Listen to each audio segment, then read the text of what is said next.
All right, guys, listen up. Shh. Don't annoy me. You'll maybe have to go back and edit out sounds of you being prats because it won't help you revise. So for the unseen poetry, you get an hour and 15 minutes for the exam. It's quite a long time, and the exam board are quite clear that they want you to spend 20 minutes planning. The first mistake people make with this paper is they think, right, I'm going to start writing straight away and not plan at all, because I need to write as much as possible to be in with the chance of getting all the marks I possibly can. However, that is a mistake, because research shows that after you've written about 700 words, you've got all the marks you're ever going to get. So people who carry on writing tend just to be wasting their time. Worse than that, you might actually be waffling and writing in a way that is quite weak. So you'd be better off writing a little bit less, thinking harder, and making each point count for more. The other problem is that the more you try to write, the faster you try to write, guess what happens to your handwriting? It gets worse. And that is annoying for examiners to read. So my advice to you would be to spend the full 20 minutes planning, think very carefully about exactly what you want to say, choose the quotations that are most relevant to the question, and really prioritize the details. Don't fall into the trap of trying to talk about everything in equal detail. Focus on neat handwriting. So after that, we want you to be annotating the poem, thinking about particular words and phrases. And then a very brief plan can be helpful. You're given bullet points for tips about what you might like to explore. I would take the bullet points as instructions, basically. Write a paragraph on each bullet point. Roughly, they correspond to the beginning, middle, and end of the poem. We'll have a look at our example poem in a moment. Note here that they also advise that you draw a line across the page to mark different sections of the poem.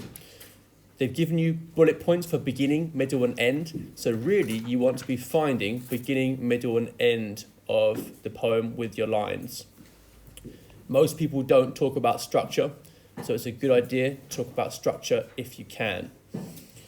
Thinking about turning points. What are the ideas developed? How are they introduced? And then how do they conclude as well? The tone of the speaker's voice. Remember that the speaker in the poem isn't necessarily the poet. Instead, it's a persona adopted for the purpose of this particular poem. So the voice, the perspective you're being asked to write about, is a creation of the poet. So think about how that changes the tone or mood of the poem. Then 50 minutes, so about 2.5 sides of handwriting for most people, maybe 3 if you're really quick and have slightly large handwriting. And then 5 minutes checking your answer. Why would you ever need to check when spelling, punctuation, and grammar aren't even on the mark scheme? What are we checking for? Well, it's areas where the analysis might be a little bit thin, where you could perhaps add in an extra insight, show a bit more sensitivity or detail. Also, if you've done silly things like misquoted the title of the poem, or called it a play or a novel, or made spelling mistakes when quoting the key words or phrases, although it's not in the mark scheme, guess what? The person marking it is still going to think you're a moron. So you need to check, don't make yourself come across very poorly to the examiner. Right, so 20 minutes to plan, about 50 minutes to write, and then 5 minutes or so to check. Some people find it quite difficult to decide what to focus on when they're going through the poem. And one way to remind yourself in the panic of exam conditions of the types of things to look at is with this mnemonic. So I would note this down on the page next to the poem you've got. So stride stands for being able to take whatever they give you in your stride. And then, first of all, we need to get the basics. Who is speaking? About what? Where's the poem set? When is it? Nighttime, daytime, past, present, future? And why would anybody want to write a poem about this? And why would anybody want to read it? That's the deeper question. So they want you to have some understanding, I'm quoting from the examiner's report now, of why the particular text was written. What is its meaning or message? Most of the writing you have to comment on in exams wasn't written for boys to write about in exams. Instead, it was written because someone had something to say they thought was important. And most people reading it, apart from some of the set poems which aren't particularly good, most people reading it are actually reading it for fun. So always remember why. What's the reason? The final sentence, line, or image can help you think about this because it normally sums up the meaning of the poem. So skip to the end. It's a bit like going to the end of a novel and finding out what happens, plot spoiler. Go to the end of the poem and think about what it tells you about the climax or overall meaning of the poem. Most literature revolves around tension and conflict.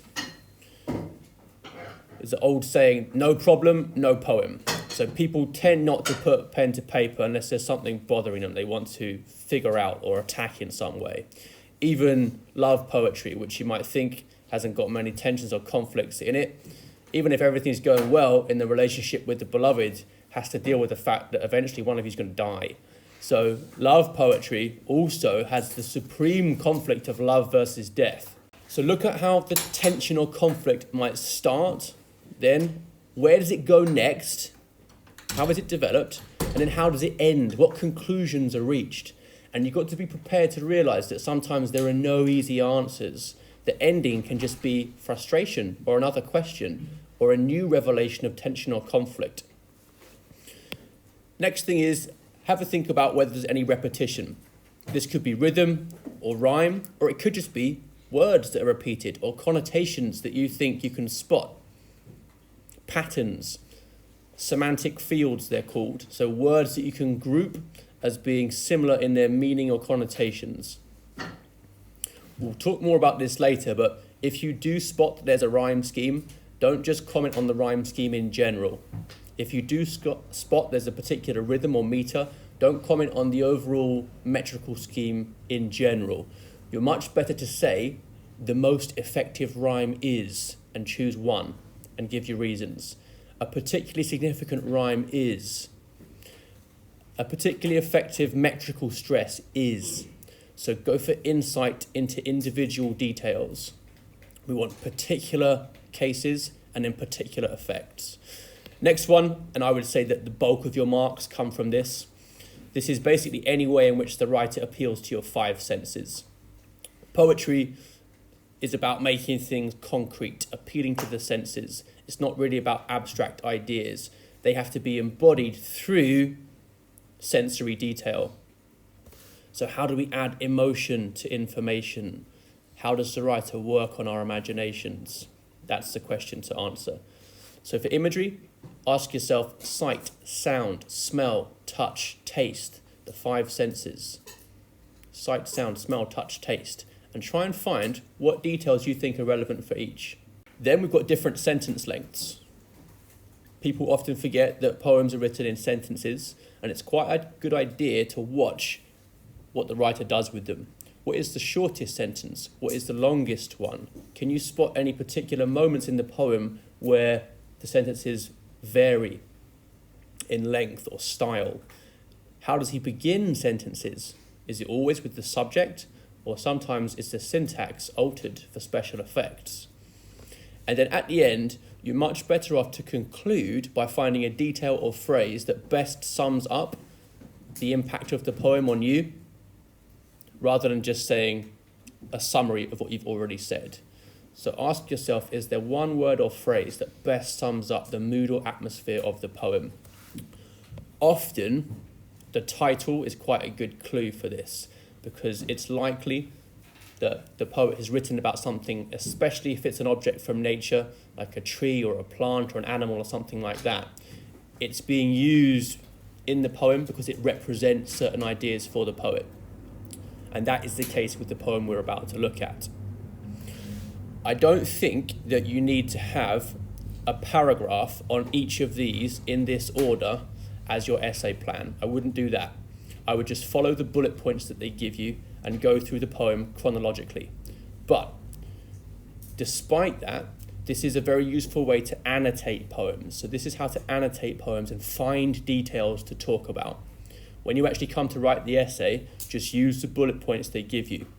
But this will give you a nice list of things to tick off as you go through the course of your essay. Your introduction and conclusion, though, when you actually write the essay, probably will just give the situation in the introduction and probably the tension as well. And the conclusion will be the evaluation. But for these details here, rhythm, imagery, different sentence lengths, you can mix those points up in the paragraphs whenever you need to in the essay. So let's have a look at this question on Ted Hughes's poem, The Jaguar. You'll always get 3 bullet points. 3 bullet points to help you with the question. In this case, we need to underline what details we think are relevant. So in the first bullet point, it's mainly about the other animals. Second bullet point, middle of the poem, it's what makes the jaguar different. And then the third bullet point always directs you to the end of the poem. And in this case, we've got final 2 stanzas and what makes them so impactful. What makes the final 2 stanzas so impactful? Right, now we know what we need to look at. We go through and we have to choose some details that could be relevant. So annotate your copy of the poem as I talk you through some of the ways in which I approached it. First thing I've done is given my 3 lines showing the rough structural divisions of the poem. So the way I've done this is by looking for words that show me there are turning points or changes of direction. So the first 2 stanzas describe the other animals in the zoo. Then I noticed that the beginning of the 3rd stanza had but who runs like these past the rest arrives at a cage where the crowd stands, stares, mesmerized as a child at a dream at a jaguar. So stanza 3 is when the jaguar enters the poem. And unsurprisingly, there seems to be a turning point there with but. So my line here marks the division between basically first and second bullet point in the question. Now I have to think about a division between second and third.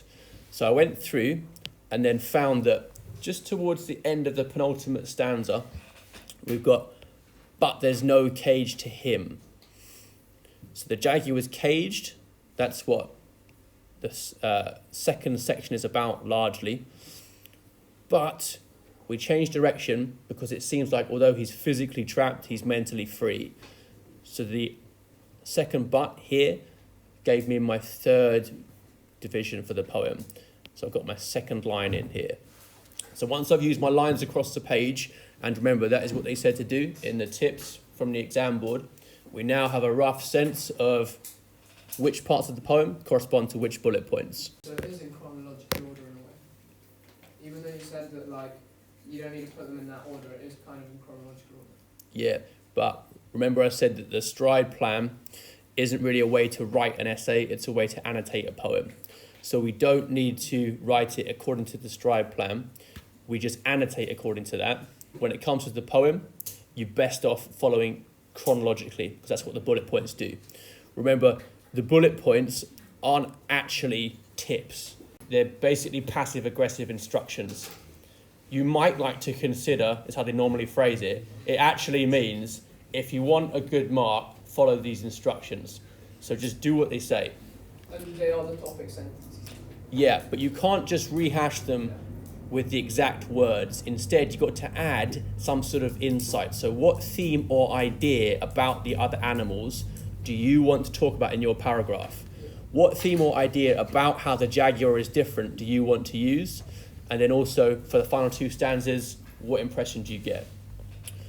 So now we want to find about 3 to 4 quotations that we think are most important for each one of the 3 sections of the poem. To begin with, I'm just going to be going through, picking out some of the interesting words and phrases like they said to do.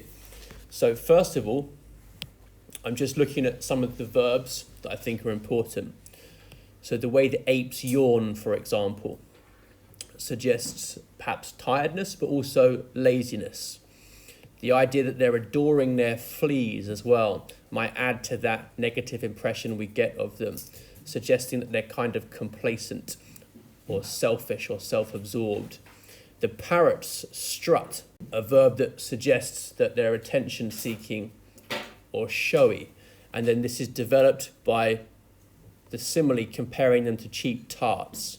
Then we get the tiger and lion, who are fatigued with indolence and lie still as the sun. So yawning and lying for some of the animals. Neither of these seems particularly energetic or impressive. The parrots, who shriek and strut, do seem more energetic, but there seems to be something attention-grabbing or superficial or hollow about it. So none of the animals so far seems to be being presented in a way that makes them particularly appealing. The boa constrictor's coil is a fossil. That's an interesting image. So it seems so still that it's fossilized, like it's in a kind of living death. I might be linking that to how the tiger and lion lie still as the sun. So there's a real lack of energy and excitement in most of the animals. The parrots are an exception, but their activity seems to be more irritating than anything else. Cage after cage seems empty, or stinks of sleepers from the breathing straw. Yep. So like the fact that it's sort of like the breathing straw, it seems like the straw does more than the animals themselves. Yeah, excellent. That's an interesting image, isn't it? What this means that the animals are asleep, but they're so still you can barely see them. And it's like the straw itself is all there is in the cage. Breathing straw. So it's the image you just explained. So they're so still that when you look in, it's hard to see the animals, but the straw that they're asleep on seems like it's breathing. Stinks might go well with strut and shriek and cheap tarts as another way of conveying this slightly distasteful impression that the animals have on the visitors to the zoo. It seems actually that they're not even alive at all, as if they're just paintings on a nursery wall. They're that static. And in general, you can see we've got quite short sentences for the first section as well. If we look at the first one line to sun. Then we've got one which is 2 lines, from parrots to nut. Then fatigued to sun. When you spot a full stop in the middle of a line, it's called a medial caesura. Sometimes this can have the effect of slowing down the poem even more. Then just a line and a half, from boa constrictor's coil to fossil. Then 2 lines, then 1 line. So far, beginning of the poem, a sense of, broadly speaking, stillness or apathy or laziness with quite short sentences too. So I thought short sentences emphasised vividness, like with its fast flow. Well, you've got to think about the context. So it would be too much of a generalisation to say that short sentences always make things fast flowing. Instead, here, it's about a few details, none of which is particularly developed because there's not a lot going on. Now what happens in section 2 is that we start to see a change in the tone. And unsurprisingly, the sentences now change as well. So one whole stanza there, and then halfway into the second one. And then the next sentence goes from not in boredom all the way to the end of the poem. Penultimate line, heal, then come.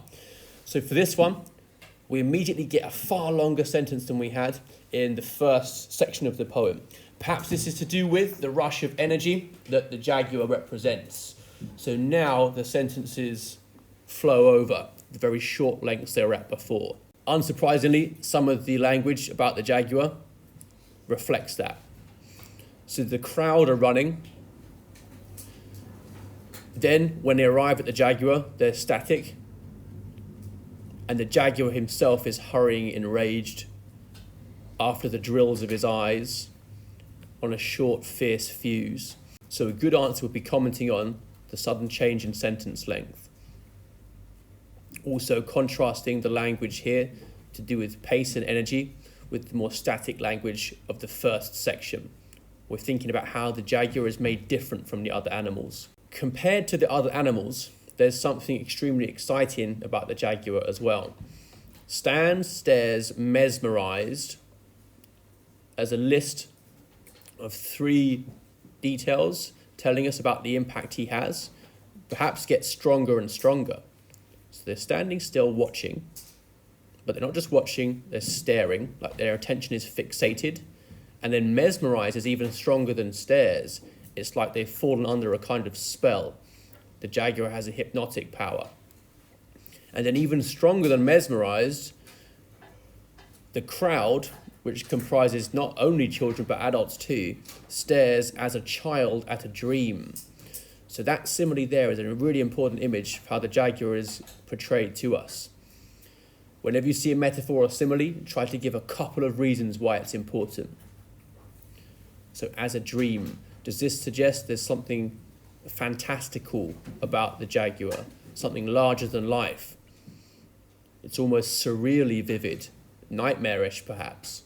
Hurrying needs to be contrasted with the fossilized stillness of the boa constrictor, the tiger and lion that are fatigued with indolence. What is indolence? Anyone have a go at defining indolence yet? Inactivity and lethargy. Good. So it's describing them physically, but also it implies something, almost personifying them, about them morally. To be indolent is to be slothful or lazy in a way that reveals something about your character. If you can, it's important to comment on the effect of run-on lines. So some sentences stop where lines stop, others run over lines and stop on the next line.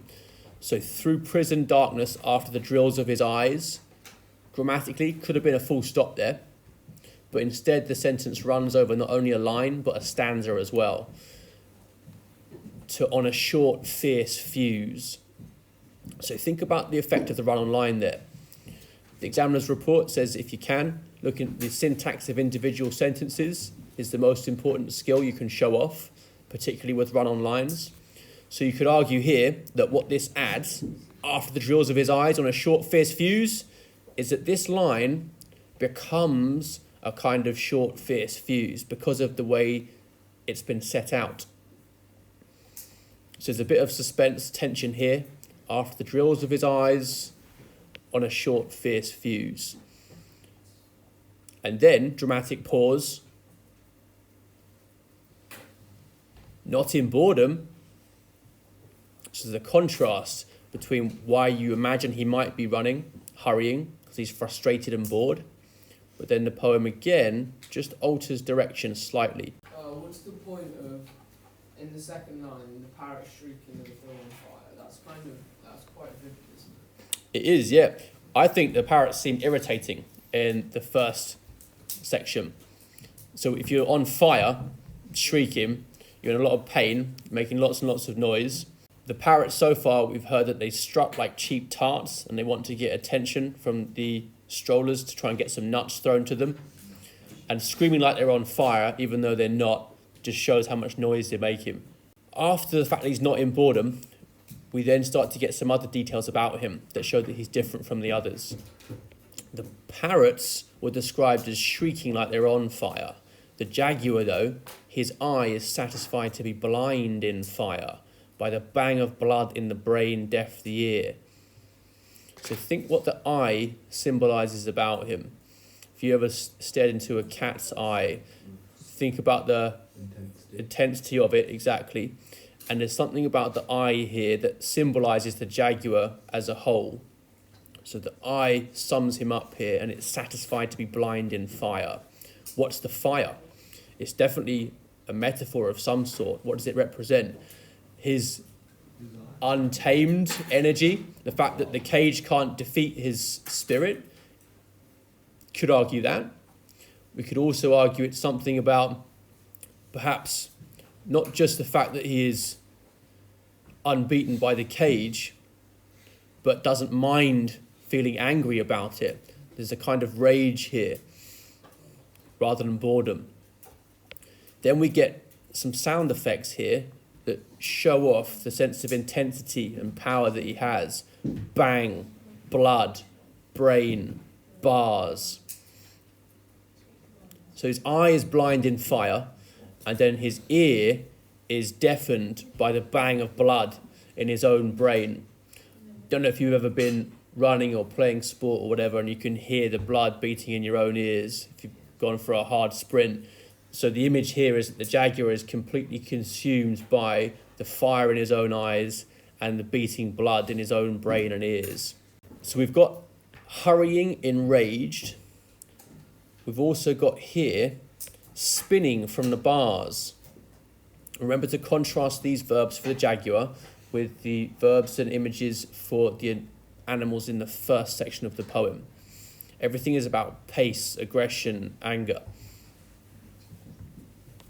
You might also be thinking about drills as an image. The function of a drill is to bore through something, but it also suggests perhaps the idea that its eyes are piercing and perhaps dangerous. So he's caged, but there's no cage to him. That's an interesting tension, isn't it? And we're thinking about what that might represent, why this means the animal is interesting to the poet. Conflict between being physically captured but mentally free. And the jaguar is now compared to a visionary. So a visionary is like a hermit or a religious figure who is able, despite being confined to a small space physically, to transcend that. The colon after cell means that his stride, his wildernesses of freedom, completes that idea that he's a visionary. So he seems trapped, but actually as he strides around cage, he's enjoying not only freedom, but wildernesses of freedom. So it's as if the physical containment has almost no effect on him. His mind is the same as it would have been in the wild. And in fact, the whole world seems to roll under the long thrust of his heel. So that is an image of the jaguar being in command or domineering. It's like the globe spins when he moves on it. And then dramatic one-line final sentence: over the cage floor the horizons come. Remember we said that it's often a good idea to choose an image from the last line of the poem to sum up your overall impression of it. So I would be contrasting cage, which is to do with not having very broad horizons at all, with the fact that the horizons are coming over the cage. So physically trapped, but spiritually unbeaten.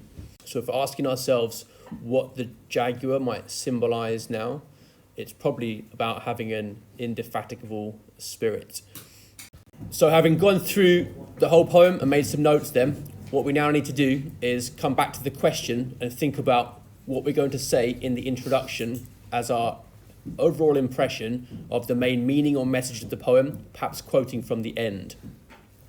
So what I'd be saying first of all is that the jaguar is made vivid mainly because despite being physically caged, he seems spiritually or mentally free.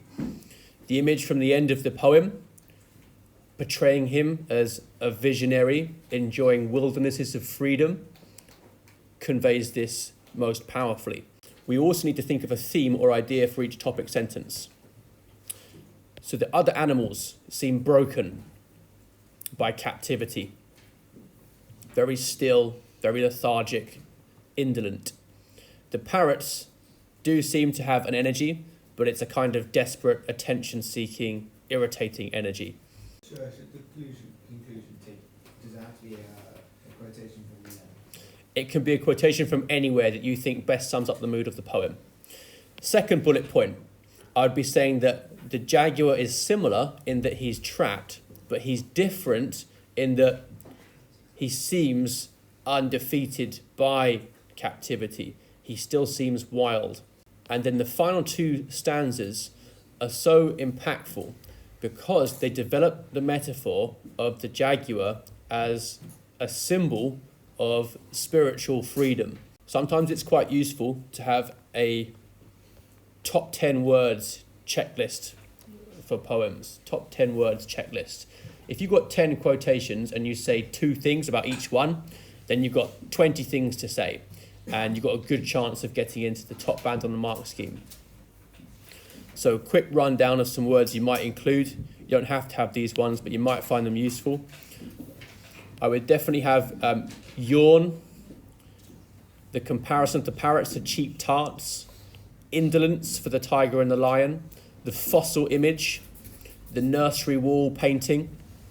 I'd be talking about the fact that We've got short sentences for the first section of the poem. I'd also have stands, stares, mesmerised, showing how the Jaguar's impact becomes stronger and stronger the more they look at him. He reduces them to like children in a dream. The eyes are like drills.